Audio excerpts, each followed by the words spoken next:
Focus on the objective. This is your only priority. If you can kill their key guys, do it. You cannot kill everything. Don't try to, except there are certain guys you cannot eliminate. Find your army's strengths and play to them. Find your enemy's strengths and avoid them. Find your enemy's weaknesses and see how your strength can be applied to their weakness.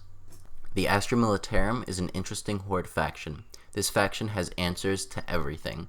We will focus on the core rulebook for this guide. However, I will comment on the Commanders and Elites expansions. I may mention the Astra Militarum box set stratagems, however, I will try to limit them as they're not quite fair in the competitive format and shouldn't be allowed in tournaments. I will discuss this army from a competitive standpoint. You will have a roster. Know your opponent's faction before the match and build your list using your roster. The roster when I played has always been restricted by the same limits as your list, i.e. you can only have one Tempestus in your roster. The Astra Militarum is represented by three major strengths. Special weapons. You are the master of special ranged weapons. You have the most choices and the most models that can take special weapons. Flooding the board. You are Legion. You should almost always outnumber or near double your opponent's models. Orders. Your leadership and chain of command is reflected to be possibly the most powerful function of the Astra Militarum. Never forget them. Plan everything you do around orders. Before we look at special weapons, we must look at the basic weapons of the Astra Militarum. The basic las gun is strength 3, no AP, and shoots 1 to 2 shots at 24 inches.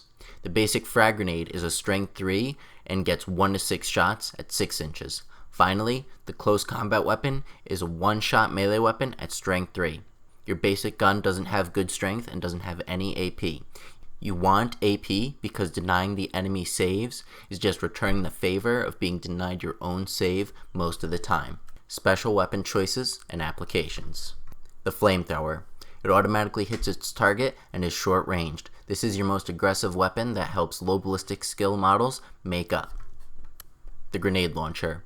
Long-range grenades. This lets you activate more grenades than the 1 to 2 with the stratagem. This is a las gun with statistically more shots. The hotshot las gun. Not exactly a special weapon, but it's a las gun with AP -2. It's an investment, but it has its purpose. The hotshot volley gun. This is your MG42. Heavy 4 makes it less mobile. Shooting 4 shots at strength 4 has you winning most opponents on 3s and 4s. You can assure elimination of multi-wound models as long as you have good AP. -2. Crowd control won't be a problem either with splitting shots. The melt-a-gun. This is a powerful weapon that's likely to eliminate anything it hits. The trouble is trying to hit something. -1 for long range, -1 for cover. If you advance to get into the pathetic range, you're -1 more. I haven't tried it, but I never felt like I needed it. After using pistols, I don't feel it'd be worth trying. The plasma gun. A less powerful, unstable, yet usable melt-a-gun. Wounding on 3s and 2s, you can also one-shot intercessors if you overcharge. The sniper rifle. Long-range weapon that suffers no long range, only available to inaccurate troops. In these close confines, it's a tough sell. In 3 games of trying it, I haven't hit a single shot. Flooding the board. It's time we take a look at your troop choices, the ones using your special weapons. This will help justify my taste or lack of taste in some choices. Let's start with your leader specialist. As we know, the chain of command is a core strength to this faction. You need to know your options and justify your choice. Kill team is a game of choices. The 4 options are the sergeant, the Tempestus, the special weapons guardsman, and the special weapons gunner. The sergeant and the Tempestus can handle themselves in close combats to varying degrees. If your leader gets charged, he can probably fend for himself. As guard isn't a close combat faction, I'd say if your leader's in close combat, you've probably already lost. The sergeant, special weapon guardsmen, and the special weapons gunners are cheap as dirt. Flood the board with cheap units. The special weapons guardsman is the only option not to be limited by quantity. Save space on what units can be upgraded for specific scenarios. The sergeant, Tempestus, and the special weapon gunner can be upgraded. If you want as many units to have special weapons, a core strength you have, then you may want to go this route. My preferred method is to go with a special weapons guardsman or gunner. You only have 2 semi-competent close combat options in this faction. If you need close combat, you don't want to lose your 1 command point per battle and a core strength of your faction. Orders. The special weapons gunner is risky as well. If you have a special ranged weapon, the only way to use it is to see the enemy that probably has guns of its own. The special weapons guardsman can command from a hidden position. This lets you issue orders without risking the loss of the arguably most valuable unit. The Tempestus is another compelling option. With the 4+ armor save, that could mean the difference between life and death. However, I like the Avengers movies way too much. The Infantry Squad. These guys don't have saves. It's not a thing. I know you think it says they have a 5-up save. I know you think that you'll make it 33% of the time. The fact of the matter is, saving 2 to 3 5-ups at the same time, you don't have saves. That's why the basic infantry squad is what we're talking about first. You must flood the board. The sergeant is an okay close combat option. I think he's a nice backup close combat guy. If you have an extra 7 points, a sergeant with a plasma pistol and a power sword could maybe help you out.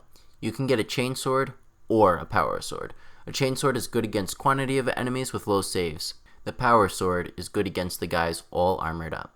I've been partial to the power sword as I have flashbacks of Primaris Marines.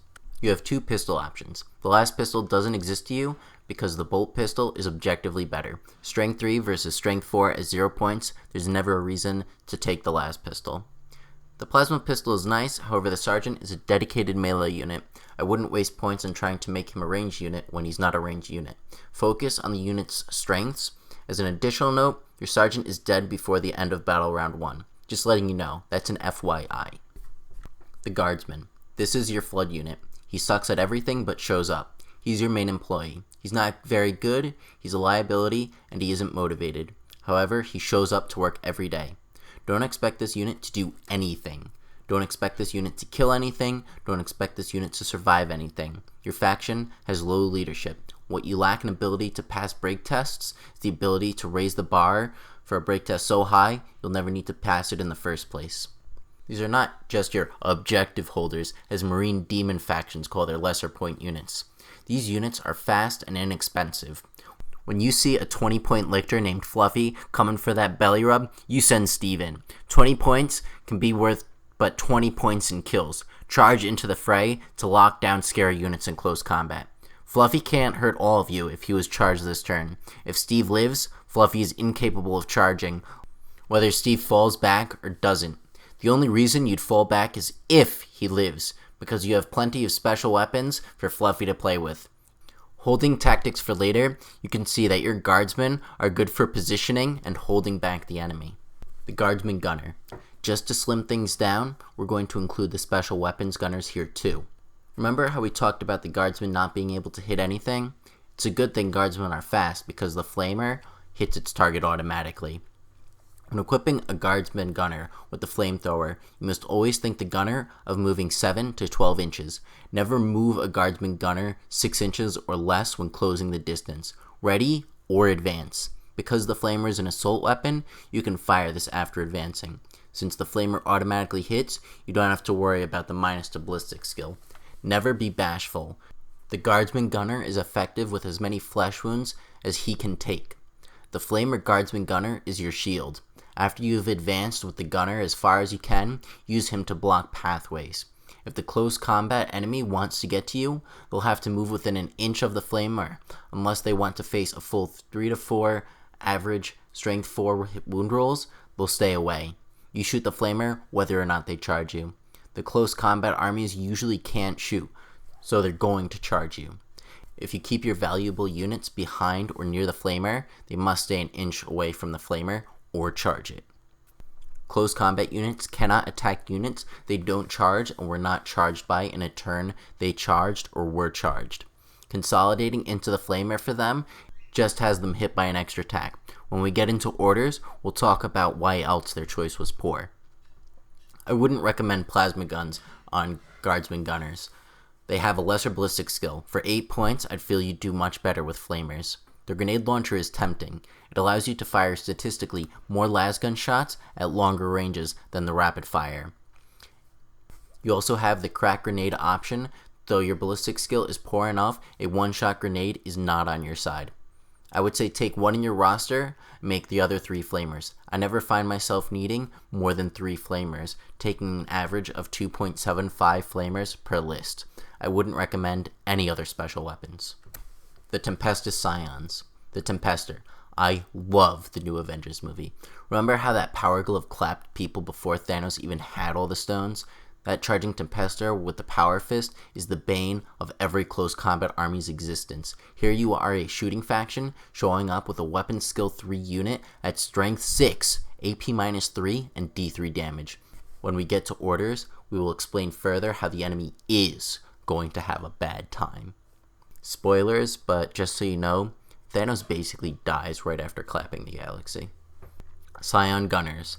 These are important to talk about before talking about the Scions.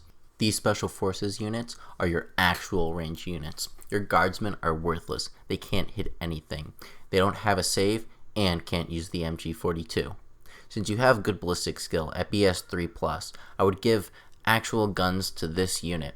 The flamer auto hits, so why not give it to a suicide unit since he's going to get charged and shot up anyway. You only get 4 gunners, and you're going to need them. The sniper rifle isn't available. If it was, perhaps it would be a viable option. 1 shot, 1 kill. But where's the fun in that? 2 hotshot volley guns and 2 plasma guns is my setup. The melta gun is 1 shot, and you need to be really close to use it. You're in charge range when using it. You're getting charged, and you won't get to shoot it. The grenade launcher isn't as viable, and will be explained in the normal Scions section. The hotshot volley gun shoots around 4 shots at strength 4. You set up shop effectively locking entire lanes from enemy movement. If they're smart enough to stay away, and if it sees anything, you're likely to hit it and wound it with 1 shot. The AP will render most armor saves effectively failed. A 3-up Marine becomes a 5-up. Who's making 5-up saves? No one. The plasma gun is my second special weapon. Why? Wounding things on 2s is fun. There's nothing more satisfying than having a Reaver work his way through all the guardsmen unscathed all game just to be rapid fire overwatched and killed in 1 shot. You'd hit him on a 3 or 4 with 2 shots. Wounding him on 2s, he fails to 6-up save, now you just 2 damage to him, bringing him to 0 wounds. And you roll 2 injury dice. Your command point reroll will give you 3 chances to get a kill. Commonly, you're likely to make these rolls. I stick with the 2 hotshots for the crowd control option, and 2 plasmas for the armor knockdown power. It's uncommon for me to take the 4 Scion Gunners in a list, but I find myself taking 3 of them a lot. Scions. Scrubs. Way to get talked about last. These guys are your good troops. They're good at shooting, they're good at moving, and they're good at messing the enemy up. You only have a strength 3 weapon, however you have AP -2. Facing against horde and semi-horde armies like the Adeptus Mechanicus and Genestealer Colts, you're tacking up more kills than you think. You're hitting on 4s realistically because you're likely to shoot at somebody long range or in cover. Then you're also wounding on 4s. Admech has 6-up saves, but Colts is usually denied outright. I won my last tournament against one of the best players I've ever played because he couldn't make saves against my AP -2 shots. I outright denied his 5-up saves. Additional equipment. I know. There is a Voxcaster. I know. It is the only way to get a comms ability. It's good. You reroll nerve tests, so you're likely to save a guy from being shaken. You get comms, you can effectively make Plasma Gunner hit on 2s and reroll 1s. You kill everything with a plasma gun it shoots at. What do you do if one of those 2 guys you enjoy so much dies? You're a horde army. No one is worth anything. Spread out the value of your army as much as you can. I don't think the nerve test reroll is worth it either. Since your leadership is so low anyway, a reroll isn't going to help. As a horde army, you're likely traveling in packs anyway. You can negate the nerve tests outright with the proximity rules. Finally, your main problem is the break tests. 5 points is an extra army. As a horde army, you want to invest in bodies, not equipment. You're buying enough equipment between the special weapons anyway, so there's no point in denying yourself any more bodies than you already are. Some guys swear by the Melta-Gun, others swear by the Voxcaster. I'm not a fan of either. Specialists. We're going to talk about specialists, not in the unit's entire options, but in how you should actually use them. Games Workshop had to FAQ Medic in because they didn't even use it enough by playtesting to think it was viable. I typically use Scout, Demolitions, Heavy, Sniper, and Veteran. As your Flamer Guardsman moves 7 inches or more because you're always readying or advancing, the Scout gives you the assurance that you're moving just a bit further. The Demolition Expert is usually best on the Flamers as well, in my opinion. Since you're getting close and personal, you want the best chance of killing what you're targeting, as it's likely important and in cover. Demolitions also works pretty well on the Hotshot Volley Gun. The heavy specialism is nice on the Hotshot Volley Gun because you can get even more shots with an already scary weapon. What's scarier than the 5-shot Hotshot Volley Gun is the Hotshot Volley Gun moving and hitting you at full ballistic skill. The Sniper is nice on the Hotshot Volley Gun, but works better on the Plasma Gun. This will let you overcharge much more often than you'd be confident in doing. The Veteran finally works best on the Tempestus or Sergeant. You want to get up close and relieve a little sexual tension. Orders. These are basically free stratagems, and there's only 2 that matter. Fix bayonets and get back in the fight. When you use Thanos to charge in, fix bayonets. This lets you throw 4 strength 6 shots at 4-ups weapon skill after the modifier at the enemy before he even gets to fight. This turn 1 charge usually brings out first blood and stops something scary from getting too close. The Sergeant could also fix bayonets, but these are the only 2 units I would ever order to fix bayonets. As these are your only 2 melee units, you see why I don't want them to be my leaders. If I can hide my leader whilst one unit is snapped from existence, I do it every time. I do it every time. Anyone that knows about it does it every time. Get back in the fight. As we talked about the special weapons sort of getting charged like the Flamer, getting back in the fight is probably the second best meme in the game, next to fix bayonets. Imagine getting charged. Your Flamer just fired D6 Overwatch. The opponent is now flesh wounded. In the fight phase, he is at -1 to hit you and doesn't have much of a chance to kill you. Now that you have not been harmed or suffered a flesh wound at worst, next battle round you want to use your Flamer. So you fall back and your opponent chuckles and says, "I'll just charge you in the next battle round with this guy over here." You smile as you get back in the fight and torch your initial foe. In the following battle rounds, set up to overwatch the next enemy. You do have orders like Take Aim. This gives you a second Plasma Sniper. You can also bring it down with an overcharging Plasma Sniper to really make sure what you shoot at dies. Finally, there's Move, Move, Move and Forwards for the Emperor. Move, Move, Move is for when you really need to get the objective 14 or more inches from your starting point. Forwards for the Emperor may be the best addition to the heavy specialist hotshot volley gun ever made. 4 to 5 shots, moving at 7 to 12 inches around cover into position, now shooting at its full ballistic skill. Coming together. We've talked a lot about some tactics, but I mostly gave you the tools to what you need. As the chain of command is so important, you have so many troops, your kill team should be organized into sections. No organized army is complete without a headquarters. Your leader should set up post with some ready squad units. This is your main base and should be protected at all costs. It's more important than the objectives. If you need to move it, move it. Don't be scared to start moving your leader and ready squad if things get a little too close. Some things cannot be helped. Since you usually want to gunline with your Scion's ranged weapons and you need your orders, you have to keep these guys protected. Advancing units. Flamers should lead the charge. Flamers automatically hit. If the enemy wants to get close to you, they're going to have to face the wrath of D6 auto hits. Keep your advancing units close to the Flamers. A model cannot attack a unit if it didn't charge and was not charged in a battle round in which it charged or was charged. They're staying 1 inch away from your Flamer or taking it. Your leadership sucks. When your guys start taking flesh wounds and dying, you want unit coherency. Stay within 2 inches of each other, your guys will start becoming shaken. Your guys will die, and there's nothing you can do about it. You can do what you can to suppress nerve tests and failures, however. Additional things to keep in mind. You have grenades. Always throw one. People will get into 6 inches of you. Don't fire your las gun. Your las gun sucks. Frags suck too, but at least you'll get more shots. Fall back. If the enemy gets too close into close combat, fall back and set up guns for the shooting phase. He can't charge you, but he can get lit up by every one of your guardsmen in line of sight.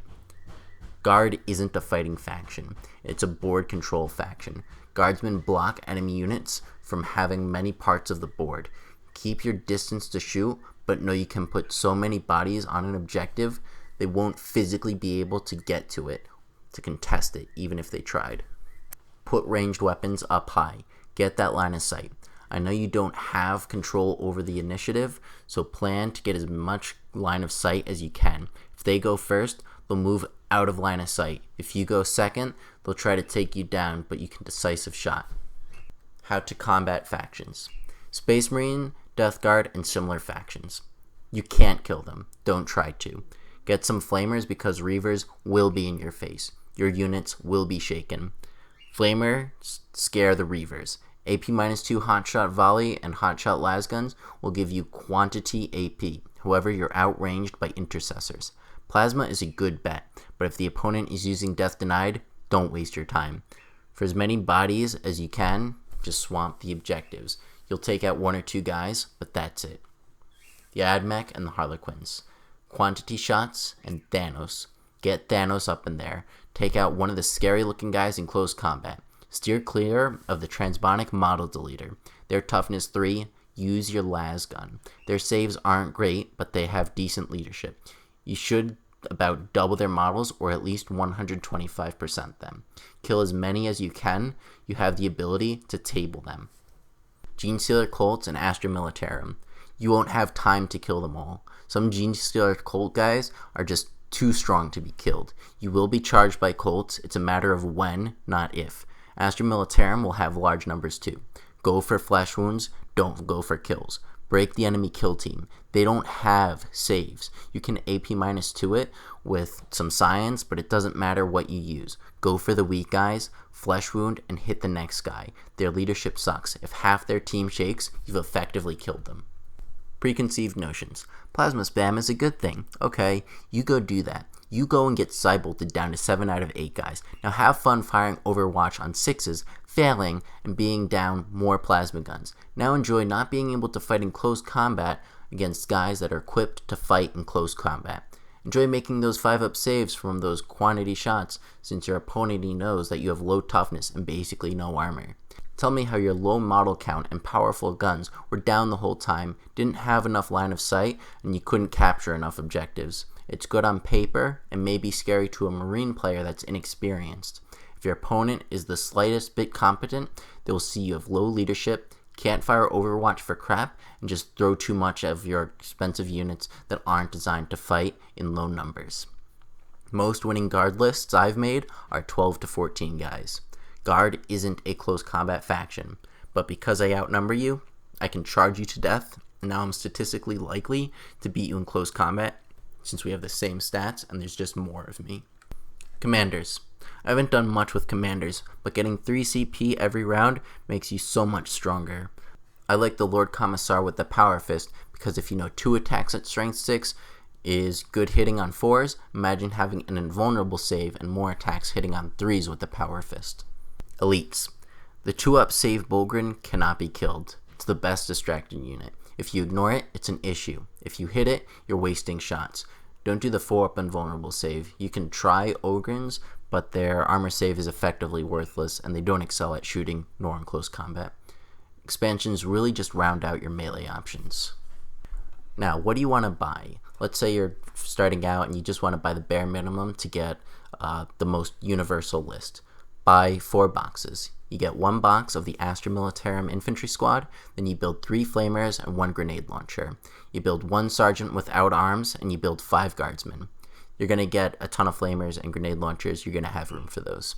Then you buy 2 boxes of Scions. Build 1 Tempester with a Power Fist, and then you could magnetize or glue either a bolt pistol or a plasma pistol. I would stick with the bolt pistol just because I hardly use the plasma pistol because either in close combat or he dies. Build 2 hotshot volley guns, then build the 2 plasma guns, and then take the power sword and bolt pistol from your other set and put it on your sergeant without arms. Build the remaining 5 guys as the base Scions. Then get 1 box of easy to build guardsmen because bodies.